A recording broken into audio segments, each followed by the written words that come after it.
When an American begins a learning and development career in China and later becomes an instructional design architect and college professor here in Portland, Oregon, what does she know that will help you? Well, that's quite a lot. So hello and welcome to Connected Thinking for Learning Leaders. My name is Roger Corville and welcome to another episode of E2's Thought Leader Conversations series. Today's conversation is brought to you by my crew at Virtual Venues, the team with a combined 163 years of experience bringing you virtual and hybrid event production. But of course, today's not about us. And I'm really excited to have back, have to the virtual stage, my friend Amanda McGovern, instructional design architect, college professor, E&I enthusiast, and a whole bunch more. Welcome, Amanda. Thank you, Roger. Fill in a gap or two there. Tell us about you, who you are and what you do. I'm currently teaching a course at Portland State called Strategies for E-Learning. I'm doing some organizational development network consulting in Oregon as well, working with leaders to figure out their strategic plans and what a learning program looks like and some other variables there. And I'm trying to figure out how to make the world a better place. So that's part of what I want to talk to you about today. That's awesome. Well, with that massive goal in mind, we'll just take it one little bit at a time. You've often said that companies, organizations are confused as to why their staff aren't learning effectively. Why is that? I think that we're not sure of the value of training. I'm going to place this in the U.S. primarily as a context, and obviously from my own experience, because I know a lot. I don't know everything, but it's there's teaching, there's training, there's facilitation. Subject matter experts know their craft. They may or may not know how to teach, and I think that the trend often in education is to put someone in a position of educating others who knows their subject, but they might not know how to teach someone else to take on that craft. So just differentiating, but also kind of looking at what it means to have both of those skills so that we are actually setting learners up for success. Good point. As a guy working on his doctorate, I can tell you sometimes subject matter experts know a lot of stuff and may not necessarily have ever touched, say, the essential principles of adult education, or like, how do I impart that? How do I create a taxonomy around it so I know what I'm going to say if we've got 15 minutes versus whatever, educating versus facilitating. So I know that's a big topic, but what's maybe one nugget that someone might take away, or where would you start? I think one of the key pieces of learning, aside from setting learners up for success and involving the right people, that's loaded, is considering what safety means in a classroom. I think a lot of times we assume that learners in a given environment, whether they're in K-12, whether they're in high school, whether they're in higher ed, or whether they're in a business, that they show up ready to learn. I think, K-12, there's been a lot of progress in the last few decades. I'm not well versed in this, but, making sure kids are fed and clothed and show up comfortable. I think in businesses, this isn't as obvious in that context. We're there to work, we're paid. So it's like you're supposed to show up ready to learn. But I think that companies are picking up on the value of safety, psychological safety. I think trauma-informed workplace training is a recent trend where, that was big in healthcare for at least the last 10 years. I used to do crisis trainings and learned a lot about that. And that was more obvious historically in a patient care context, but not necessarily in an employer-employee context. So I think that there's acknowledgement and some progress being made there that the humans are humans. They don't show up as robots ready to work and do what we need on command, that we might show up with our own stuff, and how do we find the humanity and the connectivity in ourselves and account for that as part of the learning design so that when we get to new experiences and trying things and experimenting, that people are comfortable and trying new things and making mistakes.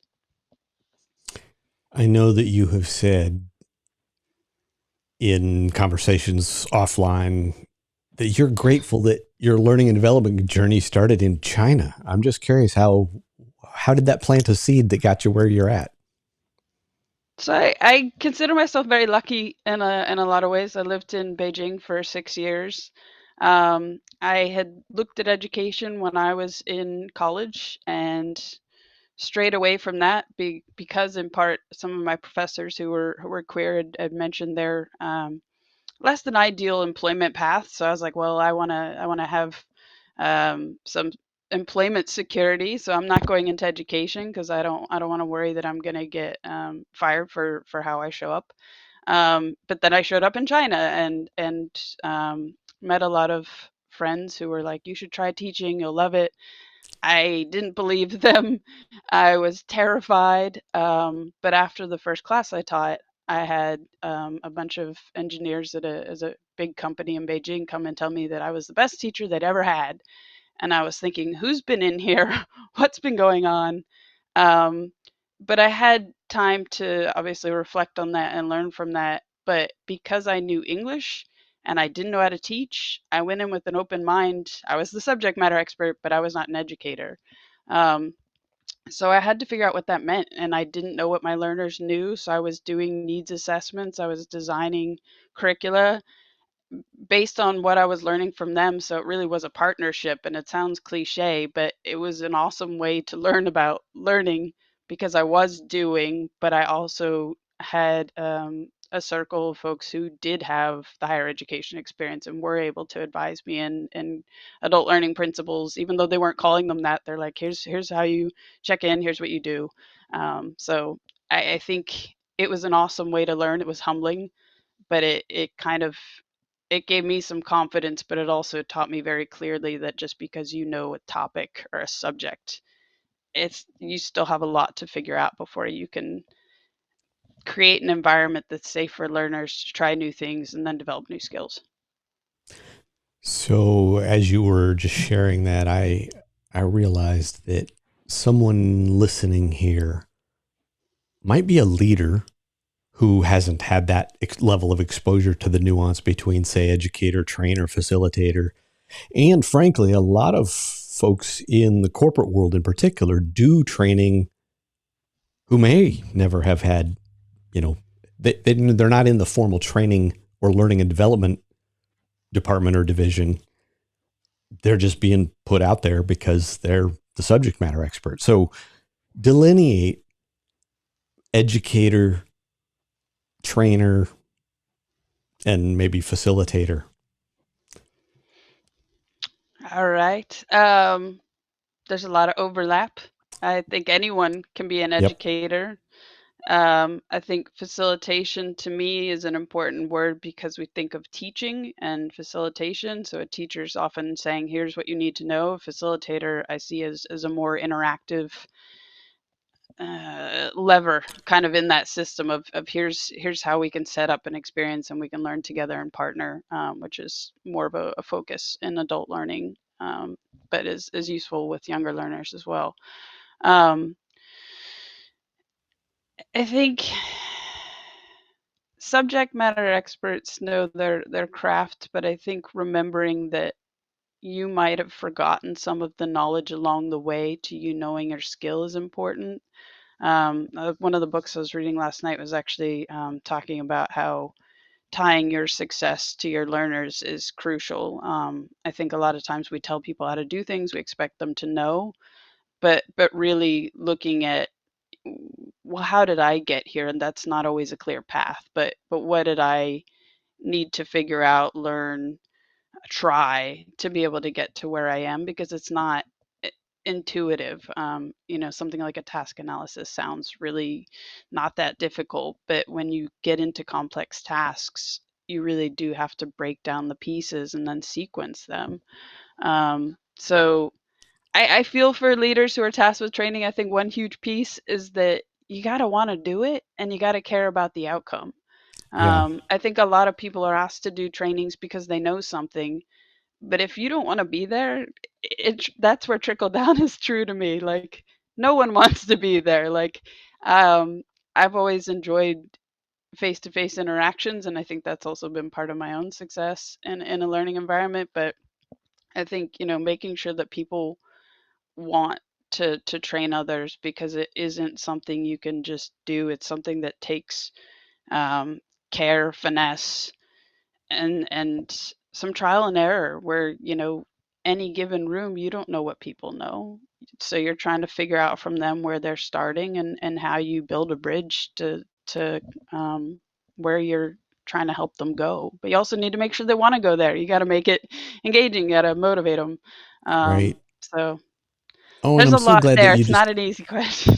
yeah, no, to be totally fair, even as you were answering, I'm really, oh, you know what? I just threw you a pretty loaded question because I think there's probably like the more technical definitions of, to your point, there's a good bit of overlap.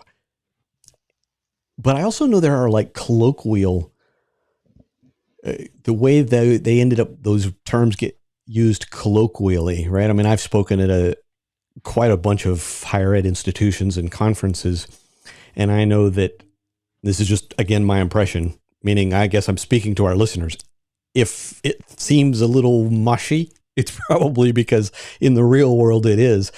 I often have seen educators going, well, my job is to like lay out the various options and you get to decide, as opposed to training where it's like, okay, to your point of breaking it down and sequencing and tying yourself to the outcome. How do we get you from point A to point B? And then to me, I think probably one of the greater pieces of irony to me is that the Latin root of the word educate, educere, means to lead or draw out. It doesn't mean pound more crap in. And so if it seems a little mushy, I think it's okay. I guess the question really is more of a function of what you do as opposed to what you call it. And you just, I think, nailed something that speaks to a common challenge, which is, do I figure out where people are at and then help them to get some from point A to point B, whatever, however you define that, as opposed to just showing up and throwing up. Yeah, I was thinking about this morning, kind of wondering how we got to where we are.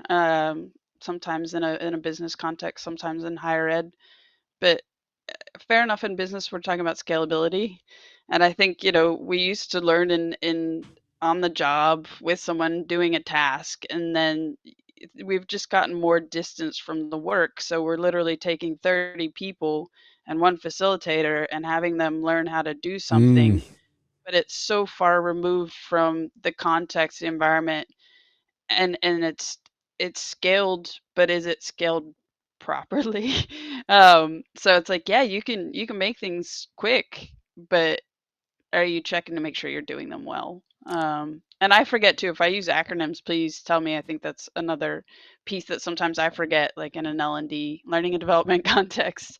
Um, like I forget sometimes that maybe the acronyms I use are not common knowledge. So I think that's also ironically key to learning space, is saying what is that? Like, tell me what you're talking about, and having the safety and comfort to do that is also kind of in line with what we're talking about, I believe. you used the word scalability. I think that's worth drilling in on. And I'll share with you my experience because it happened to be so. Amanda and I happened to meet at the lunch table at a conference, an ATD conference that I spoke at, Association of Talent Development, and connected on LinkedIn. And when we had coffee, and here we are years later. But interestingly, it was at that conference I had a conversation with someone from a very large local company that makes very swooshy shoes, who was talking about just creating on-demand content because they could just push it out. And I'm like, okay, so that's scalability, but there's no facilitation or interaction, right? That's making an Mhm. assumption about where your learner is at or just pushing information at them, as opposed to going, oh, maybe Amanda brings a different set of experiences, maybe even traumas or questions to the table than somebody else does. how are we going to help them individually get where they need to go? And I realize there's a tension there. I'm just curious, when you were doing, for instance, I know you've done a lot of diversity, equity, inclusion training. How did you manage kind of that balance of that tension within an organization? You can't do it all one-on-one. No. And at the Um, same time, the bigger the audience, the less personalized it's going to be for each learner.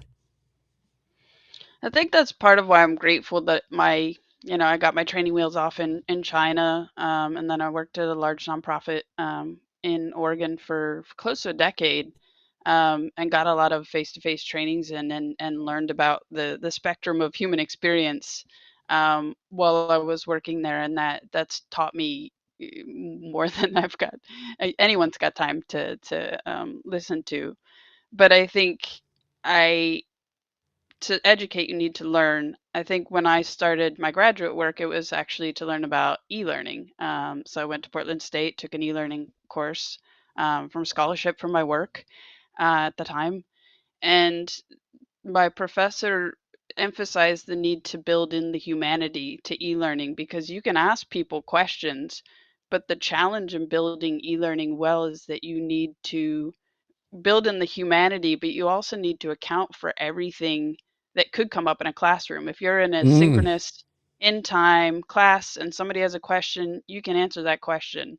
When you're trying to develop e-learning, you've got to be like, well, somebody might have a question about this. Why don't I put it in an accessible, convenient way where they can, access some extra information on this screen from this link?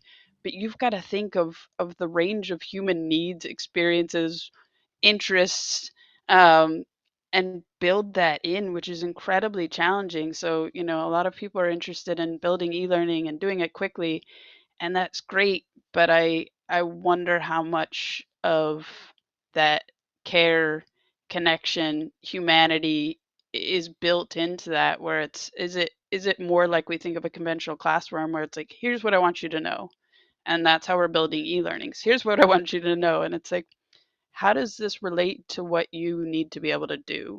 Do you already know some of this? Could you test out of one of the e-learning modules? Like, if you already know what we're asking you to be able to do and can demonstrate that, then why do you need to take a 30, 60-minute e-learning course? I saw a really cool quote on LinkedIn the other day that somebody was talking about, like, how sometimes you get the meeting that could have been an email, and someone drew the correlation between that. Sorry for not giving credit because I forget who wrote it. Um, but a 30-minute e-learning module could have been a one-page job aid.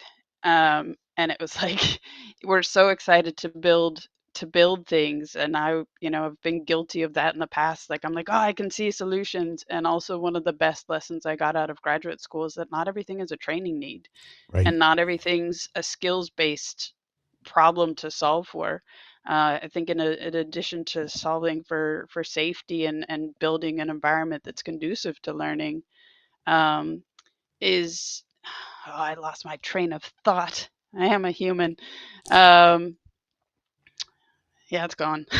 Well, we were talking about well, we'll go back a little bit, the tension between personalization and scalability, but you were then kind of, you anticipated actually, I think, a question that I was going to ask you, which is about your own experience in delivering trainings, and that Thank led you. to something that you learned, which is literally one of my follow-up questions.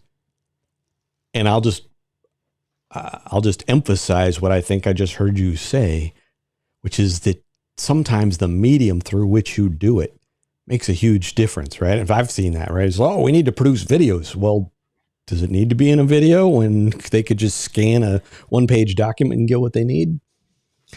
And It's you like you've use taken my course and you haven't.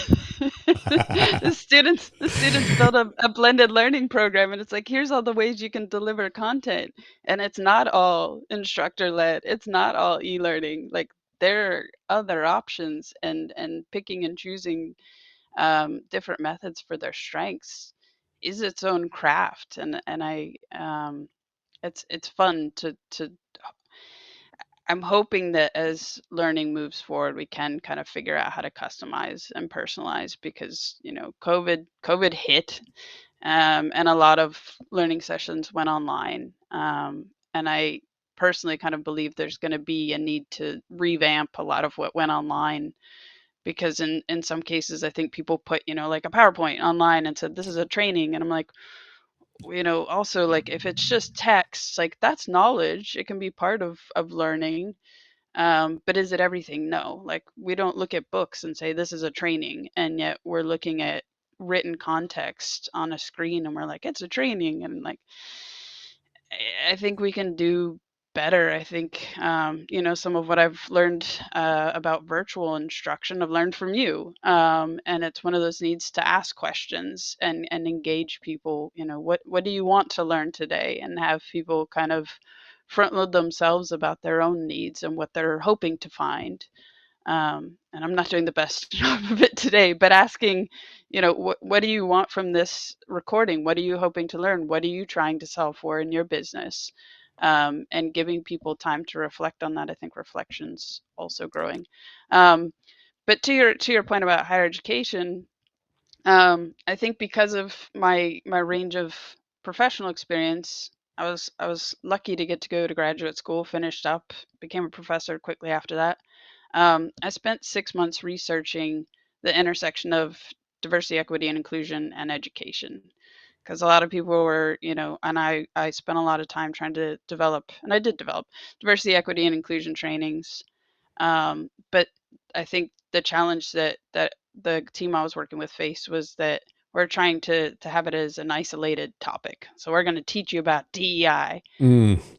It's a practice, and I think it sounds new, challenging, like it's not obvious, but like when you're trying to behave in a way that's equitable and inclusive, that should be a practice or a principle that's woven into every training. Like you're trying to serve all learners and include them so that they're learning.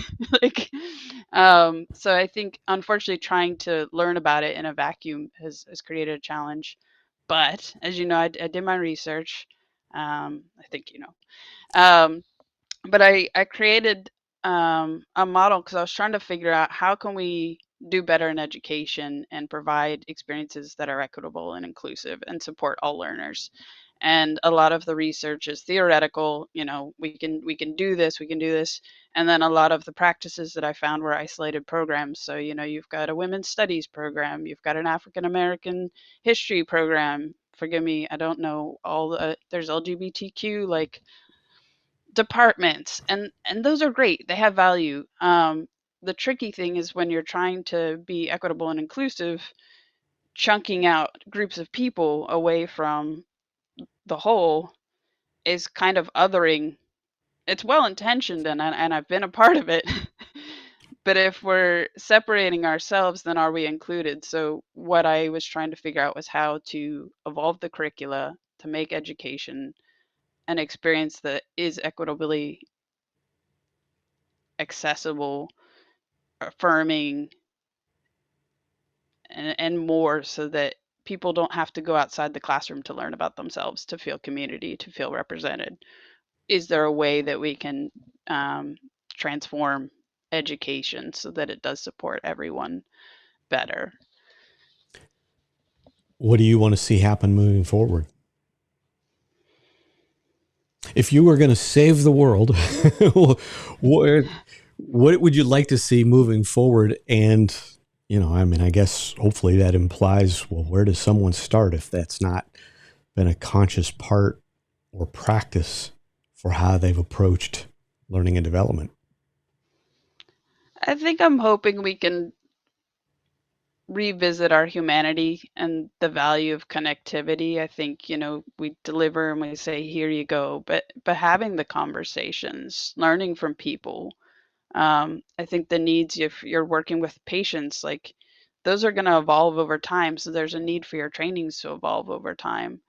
Um, as far as what I'm hoping for the future of education, I'm hoping we can learn to continue to value it. I feel like there's some cool new tools out there like LinkedIn Learning, Open Sesame. They're amazing. Like things are accessible. I'm concerned that I feel like there's a move away from higher education.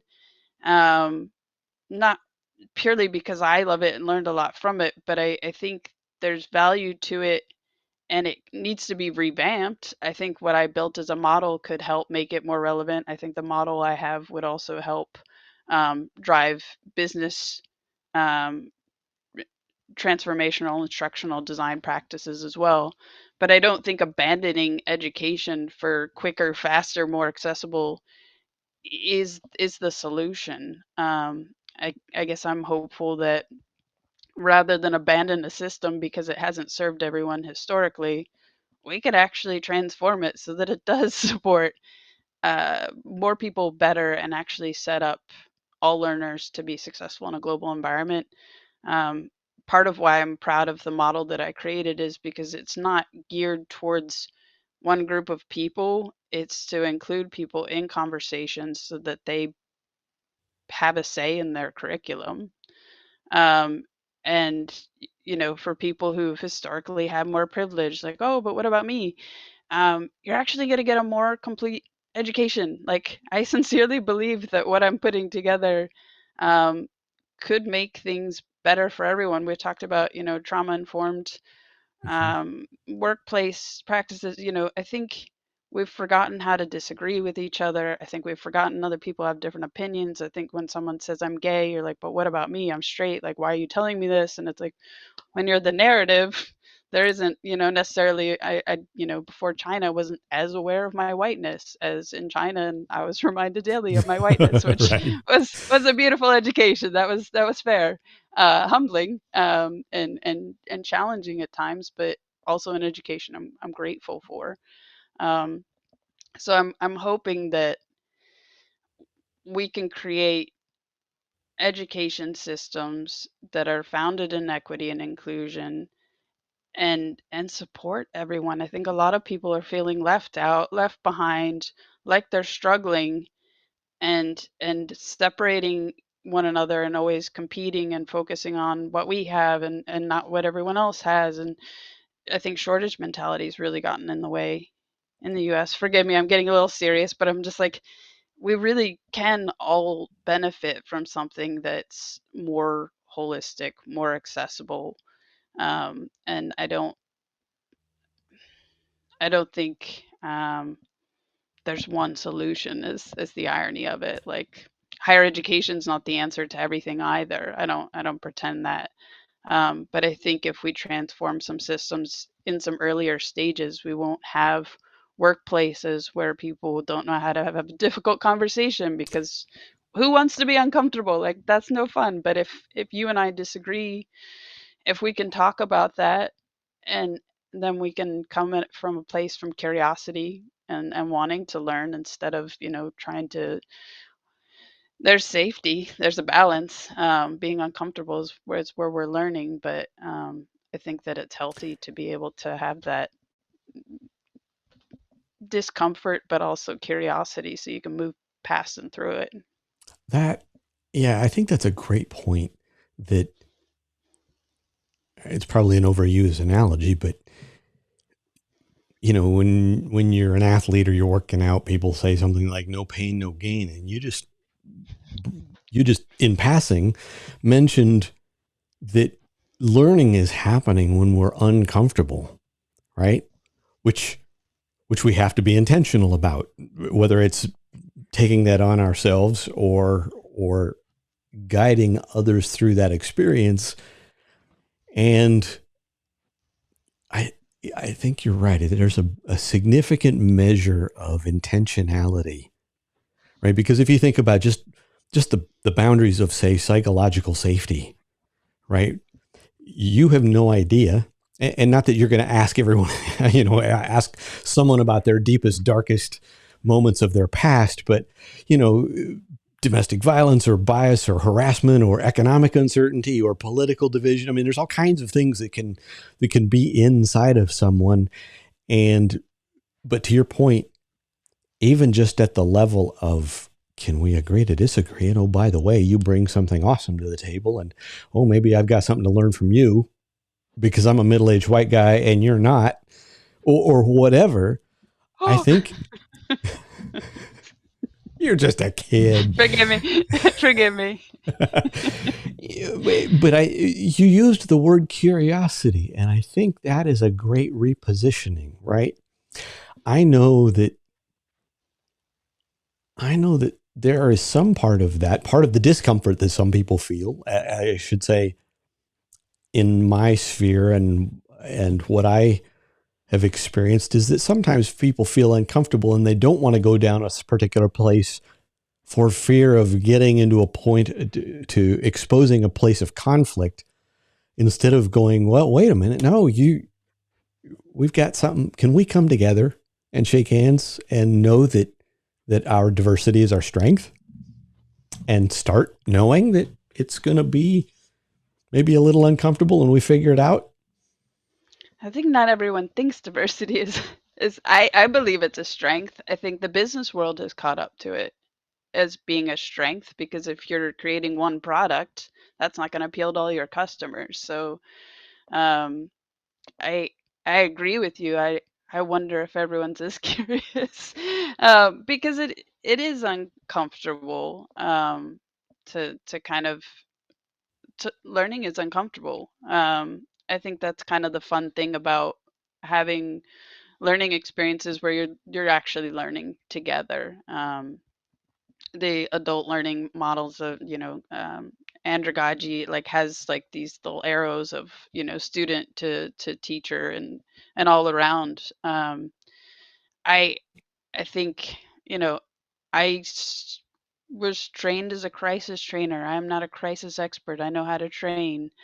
It was definitely uncomfortable. I got certified and I was then grateful to be training my peers, but they were healthcare providers. They were working in housing. They were working in medical facilities.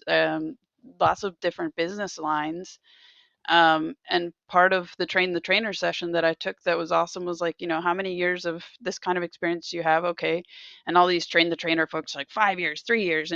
And you've got, and they're like, well, good. You've got, 170 years of experience in the room, and that kind of gave me comfort going into these training spaces at this nonprofit I worked for a bit, because I wasn't dealing with patients.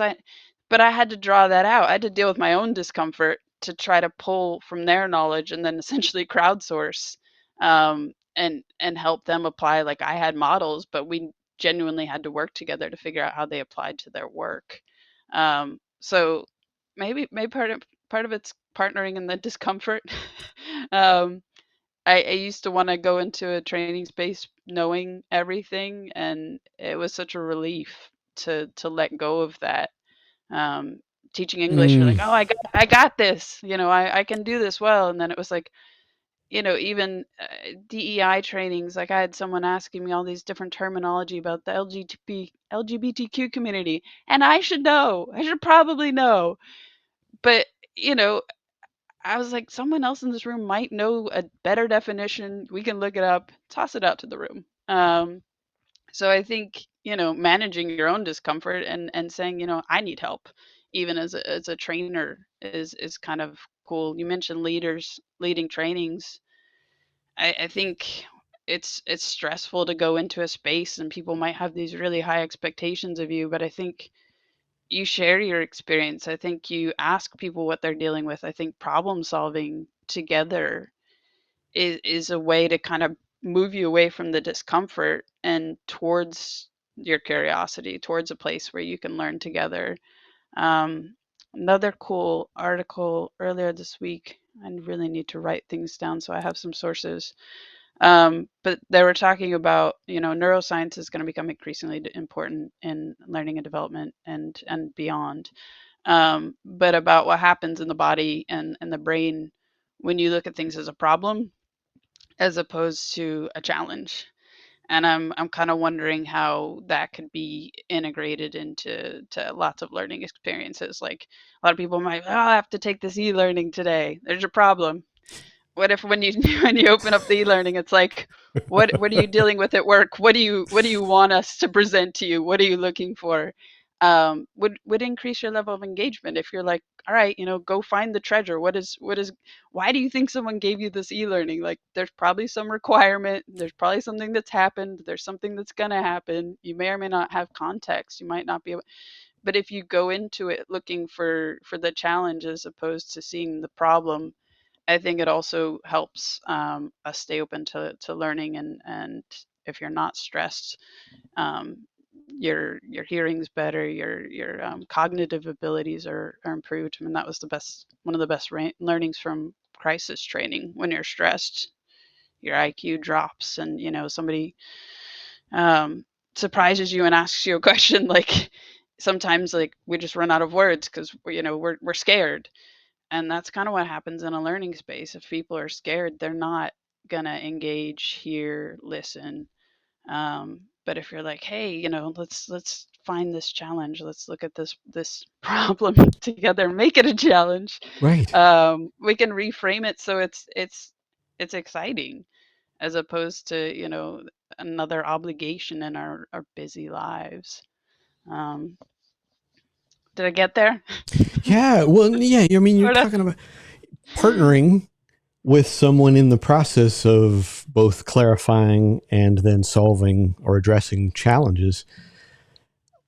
Maybe as we head toward wrapping up, let's kind of sharpen that focus even a little more on back to you being in the, I'm going to say this loosely, train the trainer kind of context. You're If someone is here and they are working with a SME, uh, jargon alert, SME, subject matter expert. Oh, and by the way, There you you go. earlier used Yep. andragogy, which is the art and science of adult learning. Just in case you're Thank wondering you. what You andragogy described is, it. no, Thank you, it's sir. okay. A couple L&D folks, it just happens naturally, right? Keep the acronyms coming. So you're working with subject matter experts. The context could be either within the context of the framework you developed as part of your grad work, or maybe even more broadly. If we're talking to someone who has to go work with subject matter experts, how are you helping them help them? That's a lousy question. Does that make sense? Sort of. I mean, subject matter experts are tricky because sometimes, I mean, I've been tasked with going and working with subject matter experts, and I couldn't easily get the information I was looking for, and resorted to doing some research online because people know their craft, and other people might be asking for a training because they need some skill, but it really is an art form to figuring out what you need to build. What's the purpose? What are people going to be able to do? Because when you know something so well as a subject matter expert, you're like, well, people just, repair cars. What does that mean? Like, there are Right. multiple parts of a car that might need repair. So we've got to, ask questions, dig around. Working with SMEs, I think your approach varies depending on whether or not they're going to be delivering a training, um, or whether you're working with them, partnering, and then designing some instruction, which may or may not be delivered by you or another facilitator. Um, I think maybe just knowing you are a SME is a first step. I've got a family member that's been doing some trainings, and I'm super excited for him. He's amazing. But I'm like, oh, you're a subject matter expert, like, but here's kind of some techniques for how you can be more engaging and how you can deliver trainings well. I think, I'm like, a lot of times the department comes, they find their subject matter experts, and he's that, and they're like, go. But part of why I think he's been selected is also because he is someone who listens very well and asks questions. So I think that people who are inclined to come from a place of curiosity are also really better positioned. I don't like saying better, but Yeah. currently more prepared to educate and work with others in a learning experience. Yeah. I think In that fact, openness.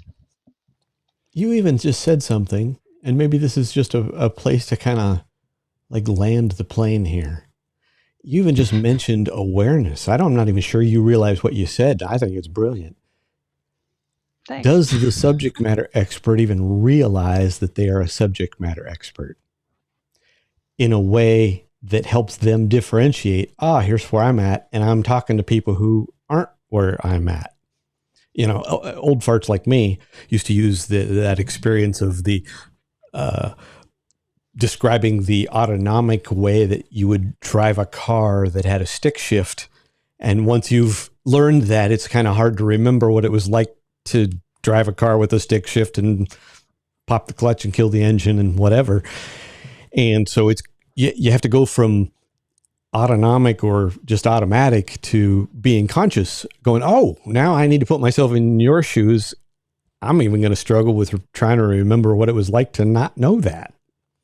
But at least that level of awareness is Crucial. probably a killer starting place. Ironically, that was my Chinese lesson. I was like, I know English. I have no idea how to teach anyone else English. ah, But you ah, don't know what you know because you can do it. So that's the challenge. Is it's supposedly also why a lot of people sell themselves short on their skills. We think that other people can do what we can do, and yeah, plenty of variables, not always true, but there's a trend or a tendency for some humans more than others to not value or identify their own skills as skills because we think that other people can do what we can do or they know what we know, and we start from wherever we think, and it's like, I need to ask you. It's like a road trip. I got to find out where you are so I can pick you up. yeah.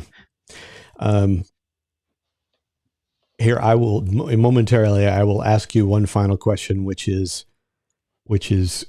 what's a question that I should have asked you that I haven't.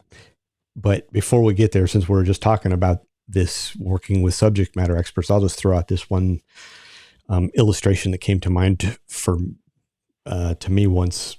I'll just we'll just put it on the table and use it as you will. But I was training teaching presentation skills to like these really brainiac engineers that were largely mechanical and electrical engineers. And their level of knowledge is like the 20-page academic paper, right? That you see in a journal. It's really super detailed. And they think all those details are important because they are. I'm like, okay, just take that and write the one paragraph abstract at the beginning of that academic paper. At some point, you got to be able to boil it down. And in this case, we were trying to help them think about how they're going to like not take 2 hours to present at a board meeting when Fun. nobody else in the room is an engineer. So write the abstract. It's not simplicity is not the opposite of complexity. It's a different expression of it. Anyway, Amanda, what question should I have asked you that I haven't asked you here as we're wrapping up? Um, Selfishly, I maybe what the value of the model that I created has and Ooh, where it can be used. please. Selfishly, I'm excited. I want to figure out a way to get it out into the world. Um, I think that what I have from the research, I mentioned, the theory and the practices. Some of the best theory I found was about um, building a foundation for equity and inclusion in higher education through the curricula. I don't think it just has to be in higher education, but what I developed is essentially a transformational instructional design model. It's got 15 steps, which sounds like a lot, but the cool thing is you can take one or two of the steps. I've started visualizing it like you run up the stairs as a kid. If you had stairs and if you ran, there's plenty of variables there as well. But you can skip and you still get to the top.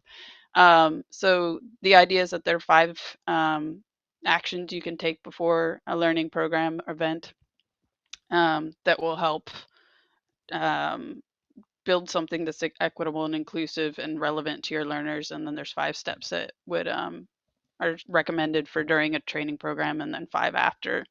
Um, Luckily, the good thing about the world speeding up is that there's opportunities to upgrade and optimize more frequently, and I think that education programs need to follow suit. That is one amazing thing about the way the world is changing. Some things I'm a little more conflicted about, but I think that that's a cool advancement that's gonna help. So I'm excited about it because I think that a lot of times people are told to be equitable, be inclusive, be a trainer. How do you do that? And this just literally has like verbs and steps, for here's what you do and here's what you can ask, and it it builds in principles of equity and inclusion and adult learning principles, and essentially synthesizes what I've learned over the last like 15 years. So it's near and dear to my heart, but I think it's useful. Yeah, no, that's awesome. And I think it'll be useful for someone else. Share how someone can get in touch with you to talk about it. Amanda.McGovern at pdx.edu. So Amanda.McGovern at pdx, which is Portland State University, at edu.edu. I'm also on LinkedIn, and I look like this. There's like 10 Amanda McGoverns, but this Yeah. one's me. If you have trouble finding which one, ping me and I'll get you in touch. What a privilege to spend a little time, Amanda. I really appreciate you taking some time to share the massive amount of stuff that's in your head, or at least a little tiny slice of that. And again, amanda.mcgovern at pdx.edu is how you'll find her, in terms of, just having a conversation. I seriously, I think, well, I know, Amanda, you should reach out and have a conversation regardless of whether there is or isn't an official transaction, because I know that their level of knowledge is way beyond what we even tapped into today. So again, Amanda, thank you. And to each of you who are still hanging out and listening with us, seriously appreciate you hanging out with us with regard to one more episode of Thought Leader Conversations. And we will see you